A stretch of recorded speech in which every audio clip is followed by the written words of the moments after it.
What's up, guys? Justin here. Welcome to the basement. We're on the floor today. I wanted to be at one with my little buddy here.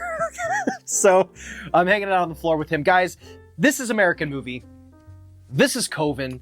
And by the end of this podcast, hopefully you guys will be as obsessed with both of these things right here as I am, okay? You need to find out what is significant about this paper right here. What is Coven? Who signed this janky-looking VHS tape? Who are the wacky-looking characters on the cover of this documentary? In my opinion, my humble opinion, what is the best documentary to come out of the 90s, and what may be probably my favorite documentary of all time, following Mark Borchardt and Mike Shank on their journey to direct, produce, write, film an independent movie called Coven, which is what this is, guys. And this documentary, first of all, by the time you get done with this podcast, you're not going to be able to stop yourself from immediately turning on this documentary. So I suggest watch this documentary and then come and watch this discussion with me and my good buddy Garrett from Born to Be Rad. Garrett had never seen this movie before. I've been begging Garrett to watch this movie for the better part of 2 years, and he finally did. And I know you guys are just on the edge of your seat wanting to know, what did Garrett think of this movie? That's the idea of this podcast. I give my buddies a movie that they've never seen, and we find out their thoughts on it. Today's episode, we land on American Movie. And when I tell you guys, ever since I started YouTube 3-4 years ago, whatever it was, I always knew I wanted to talk about this movie, but I never knew how I was gonna do it or when it was gonna happen. And today I was able to do it. And when I tell you that I'm obsessed with American Movie, I really mean that. I have almost an unhealthy obsession. I've probably seen this movie 20 or 30 times. I quote this movie on a weekly basis. It's infinitely quotable. It's one of those movies that it's hard to believe that it's a documentary and these aren't scripted scenes. These aren't characters written by a comedy writer. It's almost hard to believe that they're not. But I assure you, they are very real people from a little town in Milwaukee. And not only do we get the full behind the scenes of the production of Coven and Northwestern, the movies that they're making in this movie, we also get a deep dive into a very, very interesting guy, a passionate guy, a guy following his dreams, Mr. Mark Borchardt. We get every aspect of his life, not only his filmmaking, but who he is as a person. And it's also kind of a slice of life in middle America for the average Joe with a dream. A dream in his head and a beer in his hand, as Mark Borchardt would say. But guys, I love this movie. This is one of my favorite movies of all time. I urge you guys to please watch this movie if you have not seen it, and then come and join our conversation. Because I do feel these podcasts work a little bit better when you watch the movie before. You can kind of be the other co-host that's on the show that I'm forcing to watch this movie. Just pretend you're on the podcast too, and I'm forcing you to watch this movie and discuss it with me. But I won't waste any more of your time. This is one of my favorite pieces of content that I've ever filmed. This is definitely one of the better podcasts that I've ever done. Fantastic conversation with Garrett from Born to Be Rad, one of the most prolific collectors I have personally ever met. If you think my collection of wacky shit is crazy, it doesn't even hold a candle to Garrett from Born to Be Rad. I will link all of his socials down below. Check out his channel if you're into collecting movies, 80s, 90s nostalgia. Like I am, you will soon get addicted to Garrett's channel. He's a fucking awesome guy, and his channel rules. Please watch the movie and come inside the basement and listen to this amazing conversation that I have with my buddy Garrett about one of the best documentaries ever made. American Movie. God bless America, and God bless American Movie.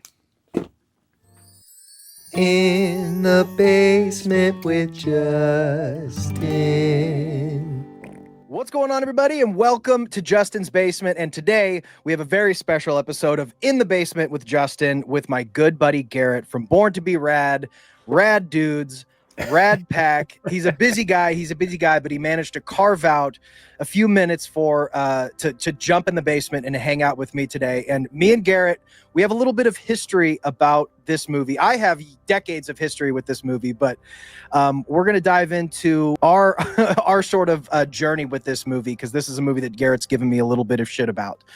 This is the 1999 documentary film American Movie, directed by Chris Smith. This movie I first discovered in Blockbuster, along with a lot of other movies of my childhood that I watched for the next decade. But this movie is probably one of my most watched movies out of any movies I've ever seen. I've seen this movie dozens and dozens and dozens of times, and I always try to make people watch this movie. That's the point of this show. I've basically created a show so I can force people to watch movies that I love, that I want to share with people, and this is one of these movies. Now, Rad Pack fans will remember that I gifted this movie to Garrett. How long ago did I gift you this movie? When there it is, and he even got the nice Blu-ray copy of this. And I gave this movie to you, what, 2 years ago, 2 or 3 years ago? You gave me this movie 2 years ago for Christmas, and it was one of those ones where you sent it to me, and we opened it on live. So if anybody hasn't seen that, you go back to like Christmas 2023 or something like that, and watch me open this thing live. And you said you got to watch this. I've never seen this. And the Blu-ray just got a Blu-ray release finally after all these years. Remember how excited he was last stream about this? Is that thing? the thing he was talking about? Dude, it's amazing. I love how my gift to somebody else is forcing somebody to watch a movie I like. Because I hear you talk about it all the time. And to be honest, I remember this movie like just by name, by the characters, but I never had seen it before. I wasn't sure exactly what it was. If it was something that would be up my alley. But when you gave it to me, like, you got to watch it. And, you know, in my fashion, I was like, yeah, I'll get to it. And I just kind of tossed it off to the side. And you kept asking me, did you watch it? I'm like, no, not yet. Did you watch it? Not yet. And I'm like, I'll watch it by next Christmas. And sure enough, Christmas came and went. Still watch it. And you're like, dude, come on. I'm like, I know. Well, I was in Kansas City a couple weeks ago at your house for Panic Fest. The Rat Pack got together and we met up for Panic Fest. And it was the last day before my flight. And it was just me and you chilling. And you said, dude, we're putting it in. You have no choice now. Right. And I was like, all right, like, if I'm going to watch it, let's do it now. Right. And man, I loved it, dude. I really did. It like you said, it was from the 90s. And it was one of those movies that I'm like, why didn't I watch this back then? Because when I think of like movies from the 90s that I really liked, and as I was getting more into films and these kind of documentaries and stuff, I love the weird shit like Gummo, Kids, Bully, Welcome to the Dollhouse. Like, I like all that kind of shit with all these like weird characters and stuff like that. So to be honest, this fit right up my alley. And I was like, man, why haven't I seen this? That's what was so interesting about this. Now, a lot of the times with this, when I conceived of this show, it was going to be kind of like almost like torturing people with like really wacky movies. And I'm still going to do that. Sometimes I want to show people movies that maybe they wouldn't seek out, that they would hate, and I'll just watch them and it'll be fun to talk about how much they hated the movie. With this one specifically, I was like, dude, Garrett, I think you will actually love this movie, because when you were over at the when you were in town for the Rad Pack, you showed me the documentary I Think We're Alone Now, which is kind of another documentary in the same vein of following people that are just too strange to be real, but they're just real people somehow, but they're such characters. And that is what's so special about this movie. I remember walking past this movie. It was in the I don't remember what the documentary section. It was the special interest section. Yeah, it was in the special interest section. So I'm like, what is this weird movie with these two wacky, gnarly looking dudes? And I just walked past it so many times. And then finally I was like, you know what? I'm going to watch this movie. It's got a weird looking guy on the back cover. He's got these crazy glasses. It looks like it's somewhat of a horror movie. I don't even think I knew that it was a documentary, but when I put it in, from the opening scene, we get just this fantastic monologue from Mark Borchardt riding in his car. Now I'm back to being Mark, who has a beer in his hand and is thinking about the great American script and the great American movie. And this time I cannot fail. I won't fail. It's not in me. You don't get second chances and mess them up. You'd be a fool to. This time it's most important not to fail, just to drink and dream, but rather to create and complete. To bring people up to speed, the director, Chris Smith, was working on a movie that he was working on called American Job. And it was in Milwaukee, and maybe he's from Milwaukee. I don't know the situation, but he was editing his film in the Milwaukee film department. And he was also apparently teaching a course there that Mark Borchardt, the director of Coven and Northwestern and the star of this film, he was actually in Chris Smith's class, the director of American Movie, but he ran out of funds and couldn't take the course, but he kept showing up to try to talk to Chris. And through him using the editing bays. This is when they're still splicing film, so you couldn't just edit at home.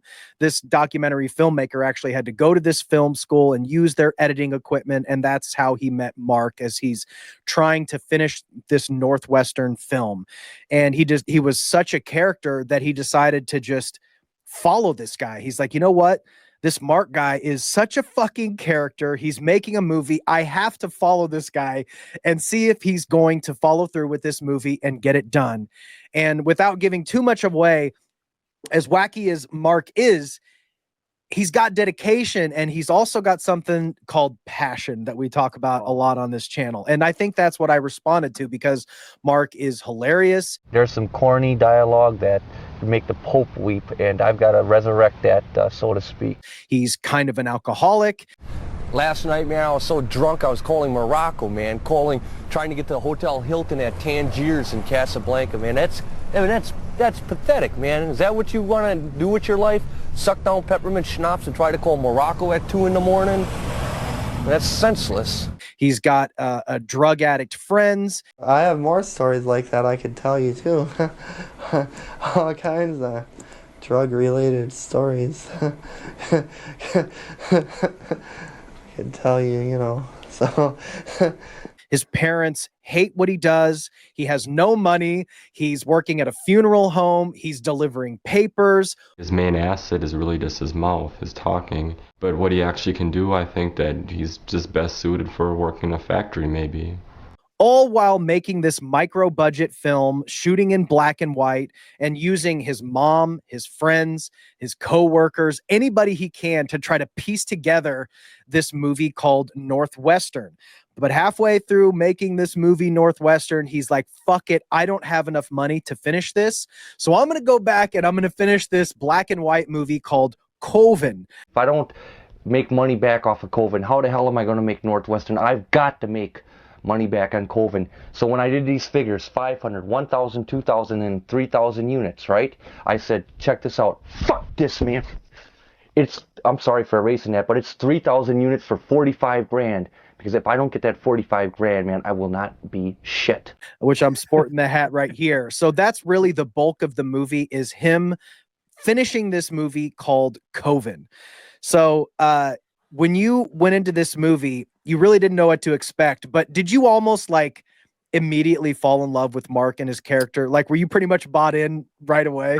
I was bought in right away. I mean, I think, like you said, he's a strange dude, but he does have passion. He's a freaking salesman, man. You know what I mean? Like, yeah, he's not a dumb guy. Like, that's the thing. Like, when you listen to him talk, he's a smart guy. He makes you believe what he's doing. He really does have the passion behind it. And like I said, he's such a salesman. But we're going to go. The film starts. Check it out. Beautiful, stunning black and white shot right now at the magic hour as we float past dilapidated duplexes, worn trailer courts. And I've been location scouting them. So when I do this, I've already got what's in between my hands. He also seems genuine, which I think when it comes to this, he doesn't seem like he's a con artist, you know, or anything kind of like that. And that's where I feel like you can really kind of fall in love with this character, because you can tell he really believes that he's going to make it. And he really believes in his talents. And, you know, you start rooting for the guy. And then when you see his friends, and, you know, they're all kind of odd too. Like you said, they're all recovering drug addicts and stuff like that. But you kind of fall in love with them too, because they just seem like the happiest people. Like, they're so, what's the word? Like, they live in shit. They basically have no money, but they just seem like they go through every day, like, enjoying life. Kenny, can you please put that soda, my soda, on the tart so it's not frozen when we're done? Because I'd like to drink it, please. It's almost like you're kind of envious in a way, because it's like they kind of don't have like any responsibilities. Right. Really. They're just like hanging out all day, and like they're like, he's like, his friend Mike or whatever just buys scratch tickets all day in hopes that maybe he'll get some money for the day. And he's like, I won $50 today, but like he had to spend like 40 to get it. You know, You look happier than hell, Jack. Yeah, so do you. Well, I ought to be, man. But you know that we don't. Well, I won $50 on a lottery ticket today, but I don't want them guys to know, because otherwise they'll want to borrow money from me. I really did love it, so much so that I want to find Coven and bring it to the collection, and it's not available right now, but you got it. Mm-hmm. This is from 2019. This is number 55 out of however many they made, and you pretty much nailed it. And I think a lot of why when I first started falling in love with this movie, these guys are salt of the earth, blue collar guys. Like, these are guys that every one of us grew up with. And what's great about Mark is, yes, he's passionate, and yes, he's legitimately trying to make this movie, but there's also a hefty amount of delusion, right? Because there's scenes of him talking about, he goes when he's location scouting, and he's like, you know, when I'm shooting this scene, we're going to need a hell of a lot of assistant directors and telling people to get back. And he's also a very good salesman, because one of the main characters that we have in here is his main executive producer, which is like his 90-year-old grandfather, right? Or his uncle. It's his dad's brother. Uncle Bill, yeah. Uncle Bill, and he is hilarious. Supposed to be taking care of my money and doesn't tell me a darn thing about it. And neither does the bank or anybody else. How much money do you have? $280,000. Supposed to be, but I don't know if it actually is.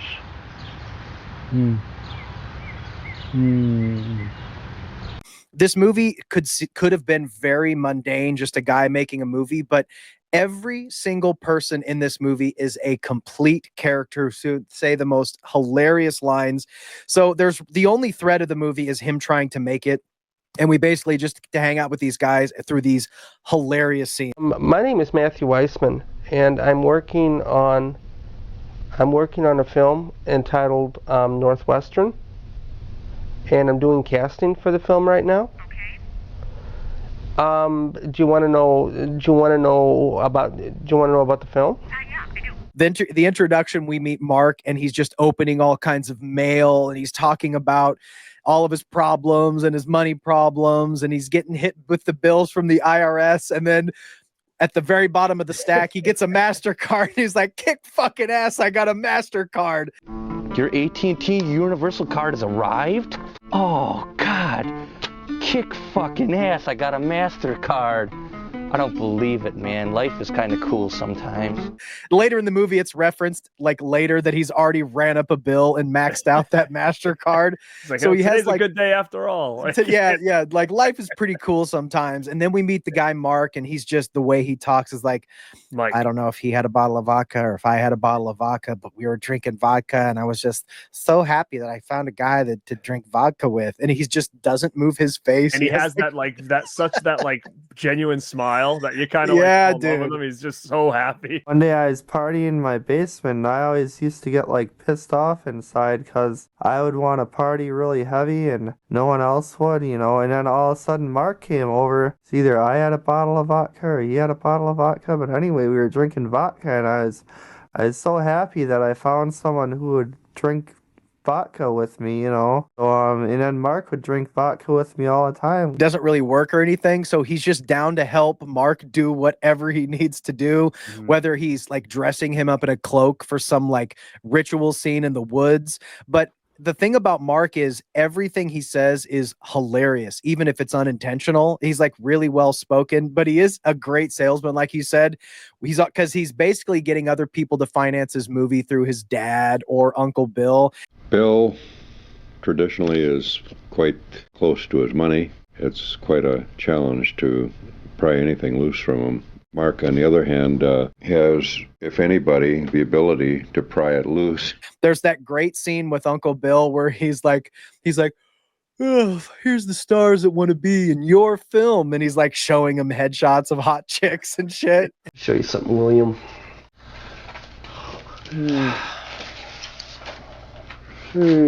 Talk to me. Wow. That's How right. about that? Wow. She wants to be in your film, Bill. Oh my gosh. What do you think of this? Yeah, what do you think of this, Bill? She wants to be in your film. Oh, that's nice. That's really nice. It's so funny because, you know, thinking about this, and I don't know if it's just where they're from. I don't know if it's a 90s thing. I'm not sure. But like, you know, I have a big issue, I feel like nowadays when I watch modern movies, of like how kids in their teens and 20s act. And I feel like I look back on this and I'm like, dude, I would hang out with this guy 100 times over before I would hang out with anybody in like a modern movie. And he's in his 20s. Strange, right? Yeah, like it's just strange. And this is a real person. He's not even acting this way. And like you said, I just think when it comes to the characters themselves, I mean, obviously the uncle's funny, you know, and he's like peppermint schnapps and a Sprite. With he's ice, drinking, he's like, this is good two stuff. gobs of it, and it's got a good taste. Yeah, and then he's drinking the Surge, and he's like, that's Surge. That's Coca-Cola's new soda. Don't have a damn thing to drink either. Get him a soda, Mike.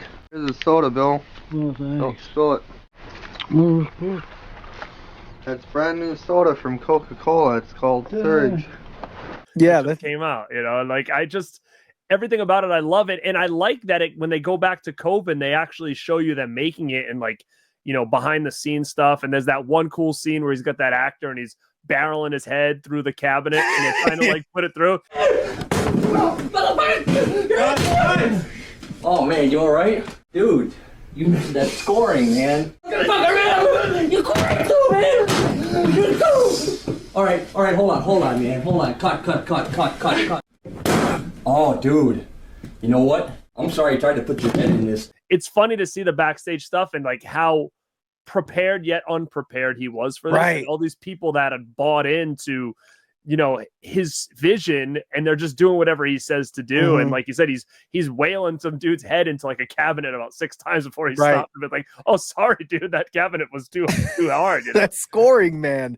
And what's great is if you watch, for people, I highly encourage people to pick up this. Somehow this actually got a really nice 4K release, but that's wild. There's tons. 4K, dude. Yeah, it's 4K, no Blu-ray either. It's just the 4K disc. Oh but my God. when you listen to the commentary, he talks about there's so many times where, for instance, he has to be completely impartial as he's filming this. So when he's filming, he's like, dude, when I was watching this happen, he was like, we all knew that his head wasn't going to go through that door, but we can't, it's not our job to interfere and tell Mark, like, hey, you probably need to score this cabinet door a little bit more. Like, you probably need to do this. He had to be completely impartial. So that scene in particular is one of the most iconic scenes in the whole movie. He does it, but then at the same time, he comes back and like, he's so apologetic and like sincere about doing that. And that's what I think the sincerity of everything he says is funny too, because he's really trying to make the best movie and trying to get these people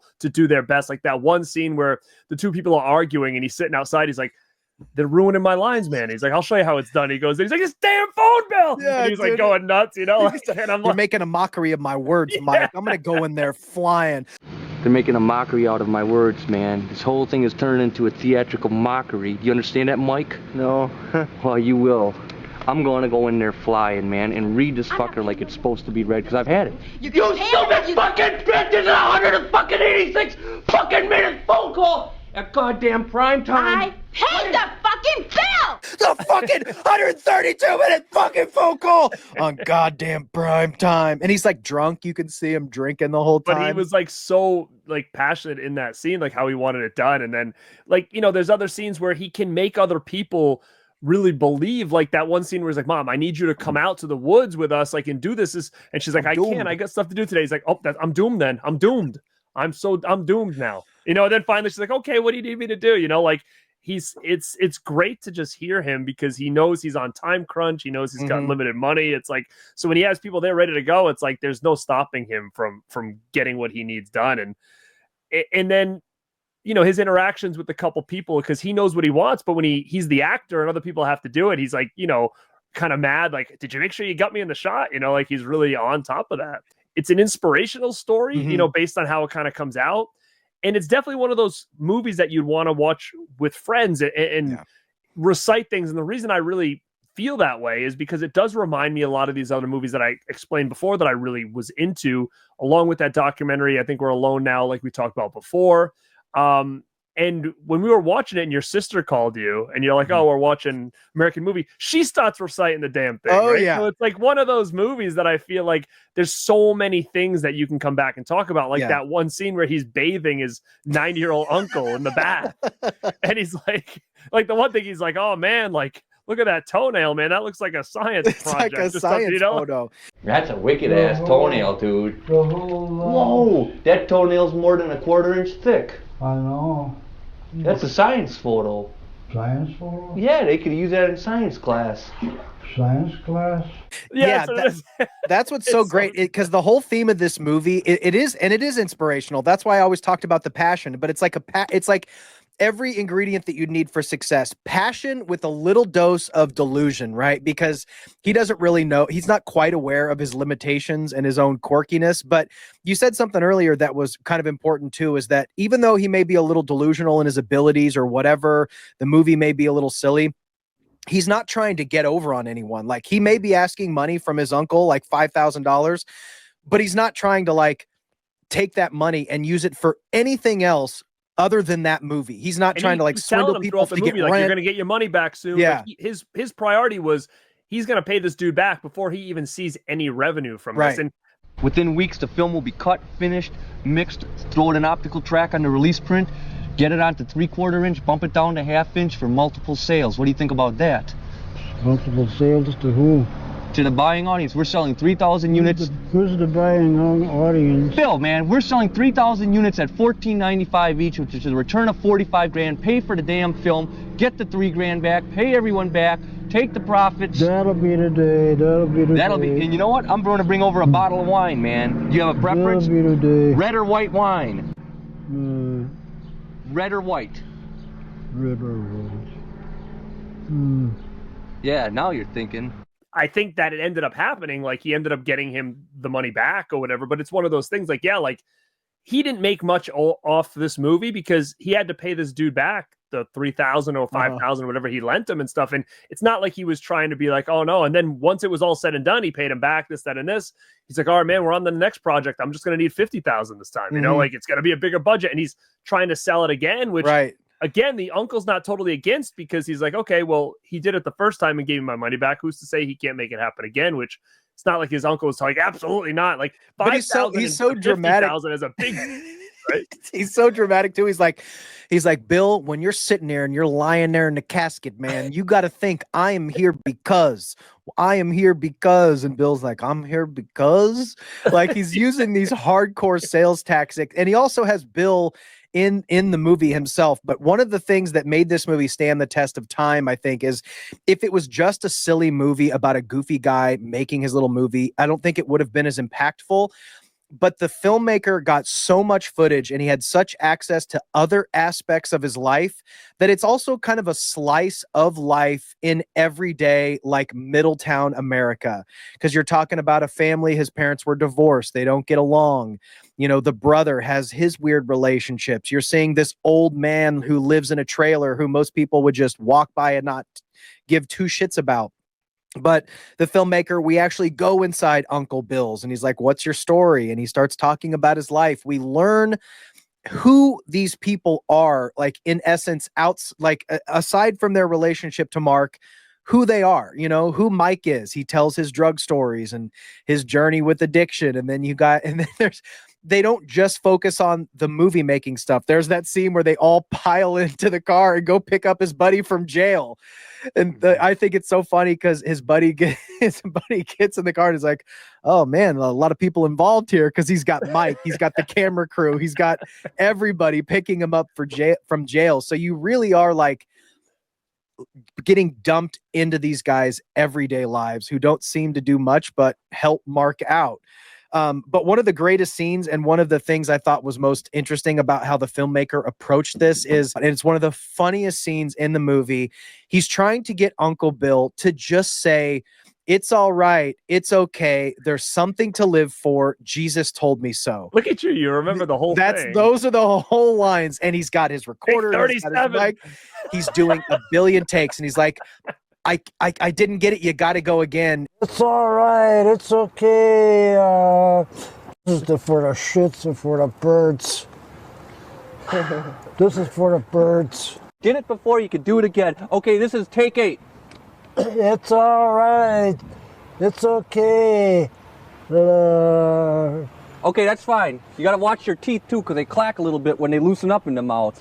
And in the commentary, the director's like, we had this audio the whole time. He kept on recording this. We had clear audio, but it's like, it's not our job to like interfere with his journey of this movie. It's like, we had the audio, our mics were working. We could have given him this audio, but this is his journey. We can't interfere. But by the time you get to the end of the movie, you really do feel something. There's a couple scenes that really make you think like, God damn, this is not just a shallow dude. He's working for the funeral and he's wrapping flags up, and he has to wrap that looked up like the most like I would have been like FML if you went to like work and you're like, hey, you got to put 1,400 flags wrapped up in this truck. I'd be like, kill me, dude. Like, well, do you remember the story he told about the cleaning the bathroom? Yeah, and he's like, I'm 30 years old and I'm looking at this thing and I know in about 30 seconds I'm going to be cleaning up someone's shit. They shat on the walls, they shat on the floor. I had to clean it up, man, but before that, for about 10 to 15 seconds, man, I just stared at somebody's shit, man. To be totally honest with you, man, it was a really, really profound moment.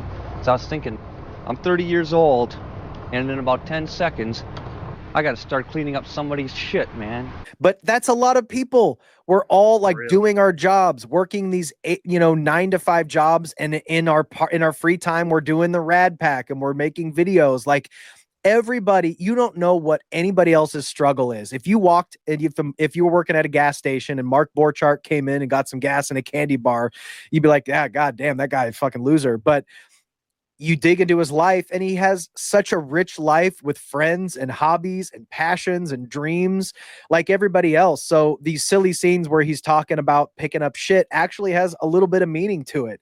Him, going and telling his girlfriend that he picked up flowers that may or may not have been from a grave that he's giving to his girlfriend Joan there. There's something that really tugs at your heartstrings. Did you feel that kind of those emotional moments like that? You know what else I really found really cool and fascinating was when you first meet Uncle Bill and he's trying to get the money from, because supposedly this uncle's got like $250,000 just sitting in a bank account, and he's living in like a trailer, like by himself, like a hoarder. Yeah. And for whatever reason, Mark knows this, so he goes to him to finance the movie, and he's asking him for like, I don't know, $3,000, $5,000 to put down, and this guy's like, oh, here we go, I don't know, and he convinces him to do it. So at the beginning, you're kind of like, oh, this poor old man got convinced to do this from his nephew, to give him this money in hopes that this movie will get made. And his uncle is very unsure about the whole thing at the beginning. But what I found about this movie that really was like, wow, he wasn't just going to this guy to get money. Like, he took care of this guy. Yeah. A lot. Like, I mean, when I'm watching him, like, he's spending his quality time with this guy, he's bathing this guy, he's taking him places, like he really does care about his uncle a lot. And it wasn't that he was just trying to get the money, it was that he really believed and he wanted his uncle to also reap the rewards of what he thought his success was going to be, because he kept saying, like, you're the producer, you're this. It wasn't just kind of like, oh yeah, he gave me money and we're just going to forget about him, because his uncle could have cared less if he was called the producer or not, but he wanted to make sure he was recognized and known that he was part of this. And then he's like, we're going to do a bigger one next time, and your name's going to be right up front. Like, he really even said to him, do you want to be sitting here on the steps of a trailer for the rest of your life, or do you want to be out in nice green grass? And like, he's telling this guy at 90 something that he's going to make his life better for him by doing these things. And it was really a cool story to see, like, that this guy, he really does care about these people. And even with his friend Mike, he's a weird dude, but he makes Mark so happy just being him, right? Yeah. Like, and you don't get that a lot with friends, is that this guy is obviously a weird dude, but like, he's got this one friend that's like, man, I was having a bad day, but when Mike showed up and smiled, it's like, it just made my day so much better. Like, how good does that feel that a friend feels that strongly about you, right? So it's really a cool, inspiring story with a lot of fun and funny aspects to it. I'm very, very happy that you forced me to finally watch this thing, because I look back and I'm like, man, I would have even loved this in my, as a teenager in the 90s as much as I do now. And I would be considering it a classic to this day, where now I'm just finding out about this for the first time. Yeah, and you brought up a good point now, and I never really thought about it. Well, obviously, I knew he had a good relationship with Bill, but if you listen to the interviews, because the movie is intercut with a bunch of testimonials, like his dad will talk about Mark's childhood, his brother talks about his childhood, but he seems like when his nobody has a lot of good things to say about Mark because they just don't get it. They want him to get a job and do work a factory job and just do normal shit and just be, a normie essentially. But one thing that I noticed now that you brought it up is he was the one taking care of his Uncle Bill. You didn't see his brother who just talked shit on him the whole movie. His dad talks shit on him the whole movie. His mom doesn't support anything he does. None of those people seem to be hands-on taking care of, Uncle Bill. But the person who they're like doubting and talking shit on is actually the realest dude in the whole fucking family. There's that scene when he's talking about when they have the Thanksgiving is a big middle scene. He goes and gets the turkey, pays for the turkey, brings it to his uncle. They eat takes together. Him to the store, bathes him, you're doing all this shit. And they have that really sweet little moment. I was wondering, do they smoke cigarettes in heaven? I don't think so. I don't think so. I still love you. I'll visit your grave every day. Not every day, but I'll visit it sometime if I ever find it. I'll find it. They'll tell me where it is.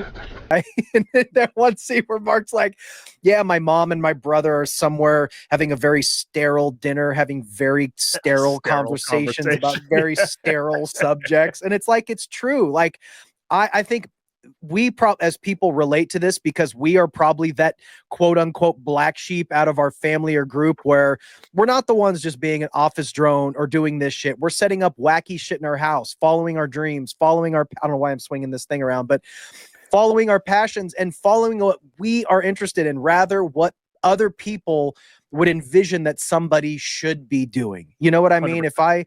If I followed every dumbass like thing that people told me to do, I wouldn't be sitting here with this crap behind me talking to you. I'd be watching a Chiefs game or something, 8 beers deep and then, doing some mundane shit. And I think that's what's it's important in life. You know what I mean? Yeah. I mean, you hit it right on the nail on the head because, I kind of feel the same way too. Like, it's like one of these things that like at this point in my life, I'm very fine with my job and all that stuff. And I don't need to do this. Right. But I enjoy to do this. I would have never met you if I didn't do this. I would have never been able to, I probably would have never built this studio if I didn't do this. Right. So it's hard to kind of make all this work within the confines of your regular life. But what I appreciate with Mark and with anybody else who does have these other visions of like, I can see myself doing this. I feel like I've got the skills to do this. I feel like there's something here that just makes a lot of sense. I'm gonna do this. You can talk, but I'm more impressed when the people are actually taking action. So if Mark the whole movie was like, I'm gonna be this, I'm gonna be that, and just talked about it, that'd be a lot different than he's actually getting it done, right? So you can talk to people all the time like, oh, I would love to do the podcast. I would love to do this. I should do YouTube. I have all this stuff.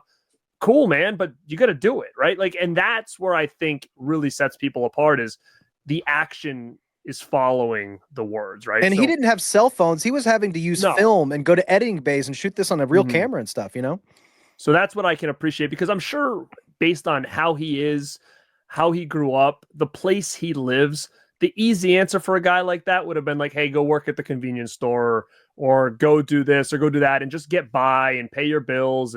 But he saw himself bigger than where he was from. And like I said, the biggest aspect of that impressed me was that he was actually taking action on what he thought he could do. It wasn't just talk the talk. Remember that scene in the kitchen where his mom's like talking to him about getting a job or whatever, and he's like pretty hammered during that Thanksgiving thing. He has that rage out. He's like, "Fuck all you fucking 9-to-5 factory working motherfuckers," and then he starts going off about the 9-to-5, and he's like, "Oh yeah, I'll get a job at a factory. Let's drill holes together. All right," just like completely wanting to defy just like you said, that normal.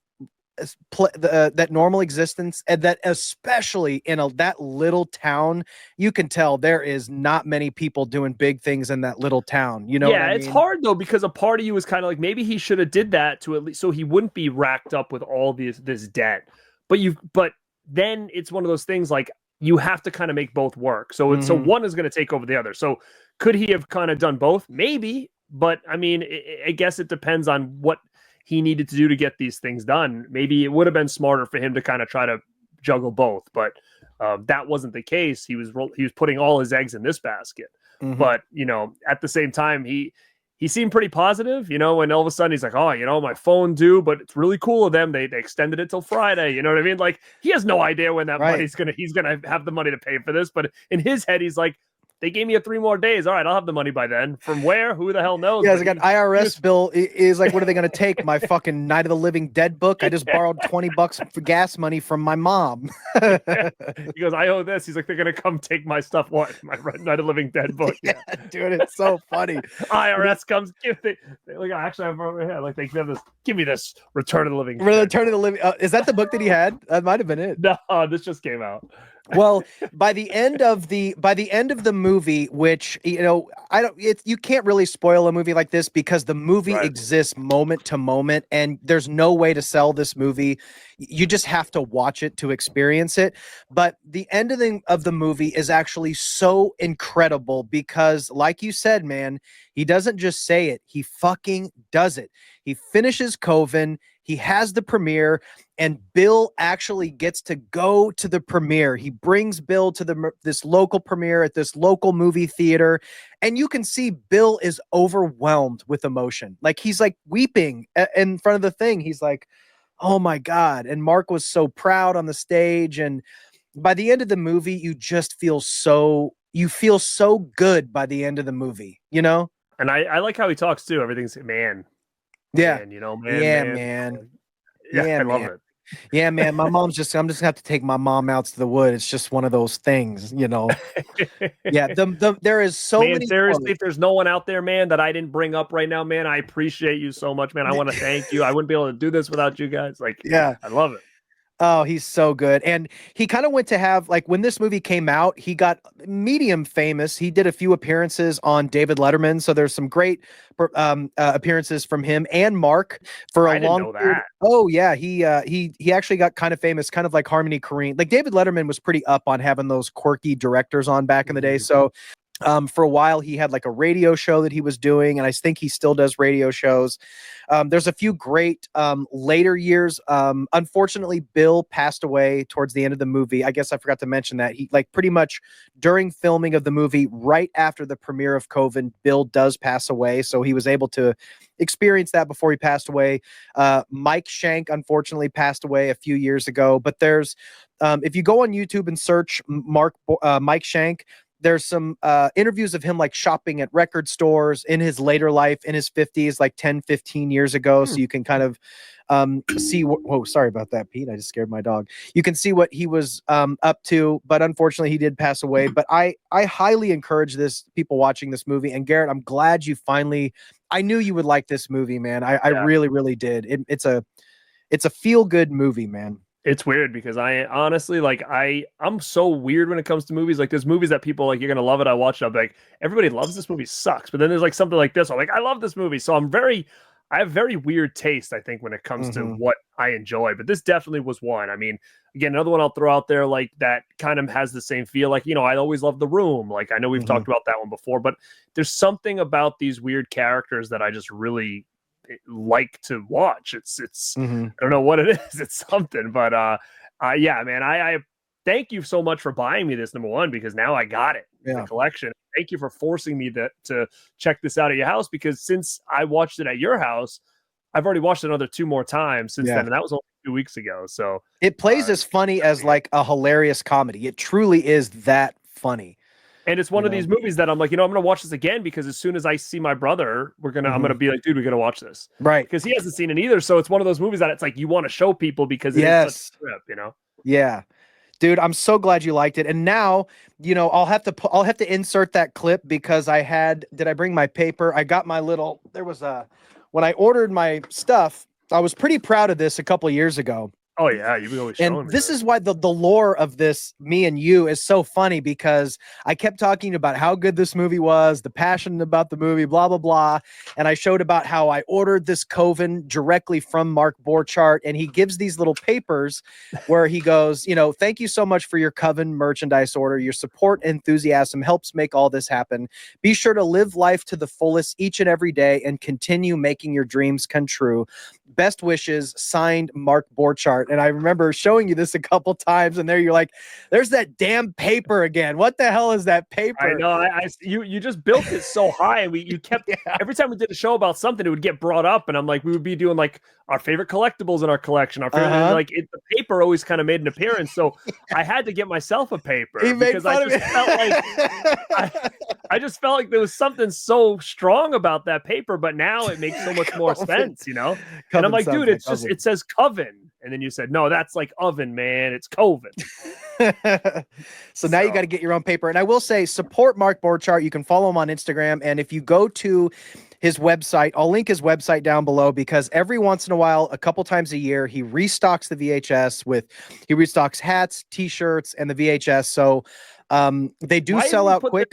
In like another form. Why doesn't one of these companies put like the people who just did, you know, like a lot of these like partner labels for Vinegar Syndrome that do the documentaries, Like they should pick Saturn. that freaking thing up. Or even just give a nice release of Coven and have Mark That's what I'm saying. Borchardt They should do a release of Coven. How long is it though? It's short, right? It's short. It's a short film. It's like 28 minutes. It's really, really short movie. Yeah. I'm surprised that nobody. I think we may see that in the future. It's just going to take the right label to contact him and be like, hey, dude, we'll put this out on Blu-ray and sell through Vinegar Syndrome. That thing will sell so fast. Oh my God. If they did like a 1,500 run or something like that, it would sell out so fast. And Mark, I don't know, maybe it's because he doesn't own the rights, but I feel like maybe he's just a little bit before the internet generation to understand that if he like toured with Coven, people would fill a theater to go see him talk and show Coven. Like if he did what Kevin Smith does, I would buy a ticket in a fucking heartbeat. If Mark Borchardt came to my town to screen Coven and do a Q&A,